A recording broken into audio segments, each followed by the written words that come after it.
কবরে হাসরে কি হবে আমার। আসি গো ডুবে আমি পাপেরই সাগরে, না জানি কি হবে ও পারে হাসরে। আসি গো ডুবে আমি পাপেরই সাগরে, না জানি কি হবে ও পারে হাসরে। তোমারি সুপারিশ বিনে, তোমারি সুপারিশ বিনে কেমনে হব পার। কবরে হাসরে কি হবে আমার। কবরে হাসরে কি হবে আমার। তুমি তো দিয়েছ দেখিয়ে আলোর পথ, বলেছ সে পথেই মিলবে রহমত। তুমি তো দিয়েছ দেখিয়ে আলোর পথ, বলেছ সে পথেই মিলবে রহমত। কেন যে ভুল পথে আমি, কেন যে ভুল পথে আমি করলাম জীবন পার। কবরে হাসরে কি হবে আমার। কবরে হাসরে কি হবে আমার। লা ইলাহা ইল্লাল্লাহ, জোরে লা ইলাহা, আওয়াজ করে মহাব্বতে লা ইলাহা ইল্লাল্লাহ, জোরে লা ইলাহা ইল্লাল্লাহ, জোরে লা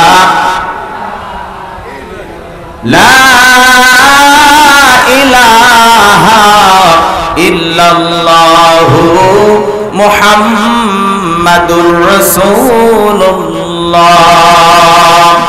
জবান ছেড়ে একবারকে পড়ছি সাল্লাল্লাহু আলাইহি ওয়াসাল্লাম।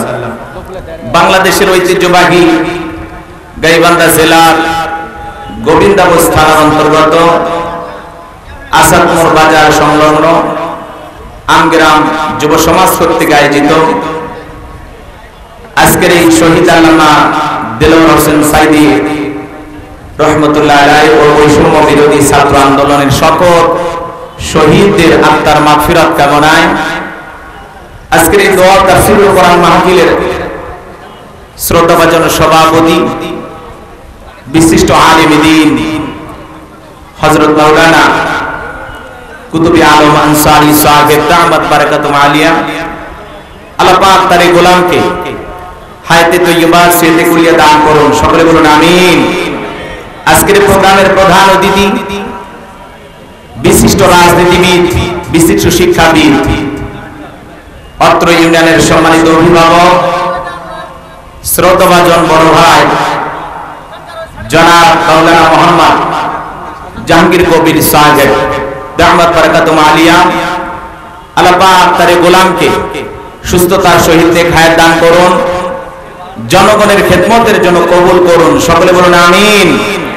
আজকের প্রোগ্রামের বিশেষ অতিথি জনাব এবাইদুল্লাহ বিন খন্দকার আকাশ, আল্লাহ পাক তার এই গোলামকে কবুল করুন। সকলে বলুন আমিন। আমার পূর্বে আলোচনাকে ধন্য করেছেন এক জাত তরুণ উলামা ইকরাম। অনেকগুলো নাম আছে, বলতে গেলে অনেক সময় লাগবে। আল্লাহ তাআলার কাছে দোয়া করতেছি সকল তরুণ আলোচকদের কণ্ঠ আল্লাহ পাক দ্বীনের জন্য, ইসলামের জন্য কবুল করুন। সকলে বলুন আমিন। বিশেষ করে আমার পূর্বে যিনি আলোচনা রাখলেন মাওলানা আলমগীর হোসেন বিপ্লবী, কথা বলেছেন আমাদের অত্র এলাকার কৃতি সন্তান শাহিদ বিল্লাহ, কথা বলেছেন শফিউল আজম, এইচএম মেহেদী হাসান সিদ্দিকী সহ যত উলামা ইকরাম কথা বলেছেন। আল্লাহ পাক সবাইকে দ্বীনের জন্য কবুল করুন। সকলে বলুন আমিন।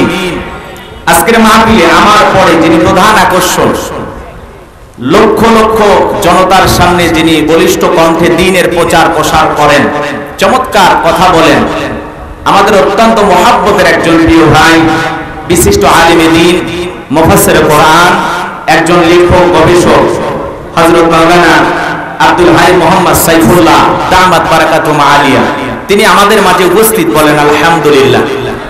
যথা সময় তিনি মাহফিলে চলে আসবেন, আমরা আল্লাহ তাআলার কাছে দোয়া করছি, আল্লাহ পাক যেন প্রিয় ভাইয়ের কণ্ঠ দ্বারা দেশ ও জাতির কল্যাণে যে কথাগুলো প্রয়োজন সেই কথাগুলো বলার তৌফিক দান করেন। সকলে বলুন আমিন।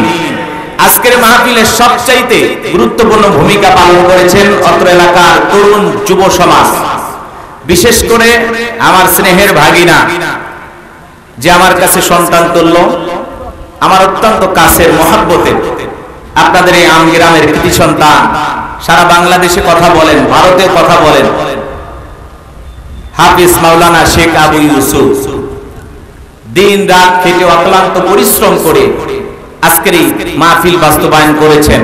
দিল থেকে দোয়া করছি আল্লাহ পাক যেন আমার প্রিয় শেখ আবু ইউসুফকে দ্বীনের জন্য কবুল করেন। সকলে বলেন আমিন। আর একটু জোরে বলেন আমিন। মঞ্চে উপস্থিত সম্মানিত ওলামায়ে কেরাম, সামনে বসা পিতৃ সমতুল্য মুরব্বী বাবাজিরা, কলিজার টুকরা প্রান্তিক যুবক ভাইয়েরা, ছোট্ট ছোট্ট সোনামানিকেরা, পর্দার আড়ালের সম্মানিত অবলা সরলা আবেদা সালেহা মা ও বোনেরা, প্রশাসনের সম্মানিত পুলিশের ভাইয়েরা, ডিবির ভাইয়েরা, জাতির বিবেক প্রিয় সাংবাদিক বন্ধুগণ, বিভিন্ন রাজনৈতিক দলের সম্মানিত নেতা কর্মী ভাইয়েরা, সবাইকে নিয়ে আরেকটি বার সালাম দিচ্ছি। আশা করছি সকলেই সালামের জবাব জোরে সোরে দেবেন। আসসালামু আলাইকুম ওয়া রাহমাতুল্লাহি ওয়া বারাকাতুহু। আমরা শুকরিয়া আদায় করতেছি সেই মহান মনিবের দরবারে, জেলা পাক সুবহানাহু ওয়া তাআলা অত্যন্ত দয়া করে, করুণা করে, মায়া করে, মহব্বত করে, ভালোবেসে, পছন্দ করে অত্র এলাকা থেকে গনি গনি গণান্বিত করে, যাচাই বাছাই করে, শুধুমাত্র কেবলমাত্র কুরআনুল কারীমের মহব্বতে আজকের মাহফিলে আসার বসার সুযোগ দান করেছেন। সে মহান রবের দরবারে সিজদা অবনত চিত্তে কালিমাতুশ শুকর আদায় করে বলছি আলহামদুলিল্লাহ। হয় নাই কৃপণতা অলসতা দূর করে মুসলমান হিসাবে সিংহের মতো বাঘের মতো গর্জন দিয়ে আল্লাহর দেয়া জবান দ্বারা দুইটা ঠোঁট নাড়াইয়া শরীরের সবটুকু শক্তি উজাড় করে চিৎকার মেরে বলুন আলহামদুলিল্লাহ। করুন রব্বানা লাকাল হামদ হামদান কাসীরান তাইয়িবান মুবারাকান ফি। লক্ষ কোটি দরুদ সালাম মানবতার শ্রেষ্ঠ বন্ধু বিশ্বনবী, বিশ্ব নেতা, যে নবী আইয়ামে জাহিলিয়াতের যুগে আগমন করে অসভ্য মানুষগুলোকে সভ্য বানিয়েছেন, অভদ্র মানুষগুলোকে ভদ্র বানিয়েছেন, কোরআন নামের সংবিধান দিয়া, কোরআনের রাজ কায়েম কইরা সোনালী যুগ উপহার দিয়া মদিনার পাক ভূমিতে শায়িত আছেন। সে রাসূলের প্রতি কলিজা ভরা মহব্বত নিয়ে পড়ছি দরুদ ও সালাম। সকলেই পড়ুন সাল্লাল্লাহু আলাইহি ওয়াসাল্লাম। সম্মানিত ভাইয়েরা, আজকের প্রোগ্রামে আসতে পেরে বসতে পেরে আপনারা খুশি না বেজার? কারা কারা বেজার দুই হাত তুলে দেখান। মাঝে মাঝে চাচারা বেজার হয়েছে কিছু, বুঝে শুনে হাত তোলা লাগবে। আজকের মাহফিলে আসতে পেরে বসতে পেরে কারা কারা খুশি, মুখে নিয়ে হাসি আওয়াজ দেবে বেশি, আল্লাহ নামের এমন একটি স্লোগান দেবেন, এলাকায় যদি কোনো ইসলাম বিরোধী উই পোকা, সার পোকা, তেলা পোকা থাকে, ওদের কলিজায় যেন কম্পন সৃষ্টি হয়, এমন আওয়াজ তুলতে রাজি আছেন যারা? বীর মুসলমানের মতো দুটি হাত টান টান করে তুলে দেখান তো তারা। লিল্লাহে তাকবীর, লিল্লাহে তাকবীর। আল কোরআনের আলো, আল হাদিসের আলো, দুনিয়ার মুসলিম, সারা বিশ্বের মুসলিম, আমার নেতা তোমার নেতা, আমার নেতা তোমার নেতা। লিল্লাহে তাকবীর। আল কোরআনের আলো, আল হাদিসের আলো, দুর্নীতির আলো। আপনামা অনেকে ঝোঁকে তালে বলেই ফেলেছে দুর্নীতির আলো ঘরে ঘরে জ্বালে। বাংলাদেশের দুর্নীতি দমন কমিশন আছে না নাই? এরপরে দুর্নীতি কমেছে নাকি ডিজিটাল কাজে বেড়েই চলেছে? দিন যত গড়াচ্ছে দুর্নীতির পাল্লা তত ভারী হচ্ছে। কথা বলেন ঠিক কিনা? আমরা চাই আমাদের প্রিয় মাতৃভূমি বাংলাদেশ দুর্নীতি মুক্ত আল্লাহ কবুল করুন, জোরে বলুন আমিন।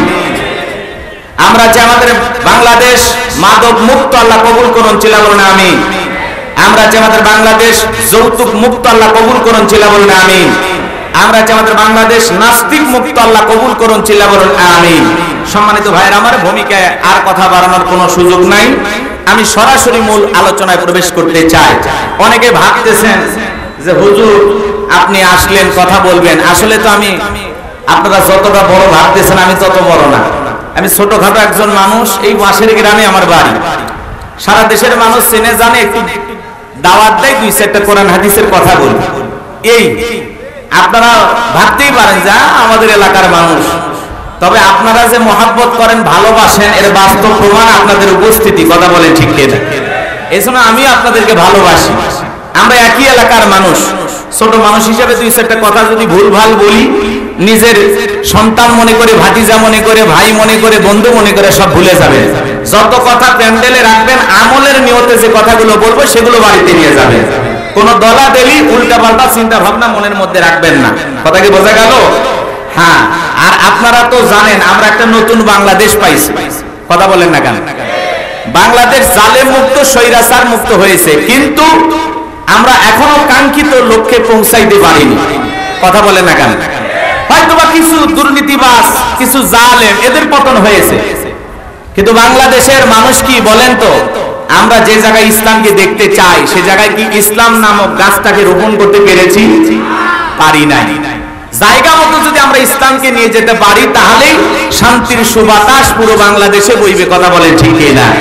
এক কথায় কোরআনের পার্লামেন্ট কায়েম হবে না যতদিন, আমাদের স্বপ্ন পূরণ হবে না ততদিন। কথা বলেন ঠিক কিনা?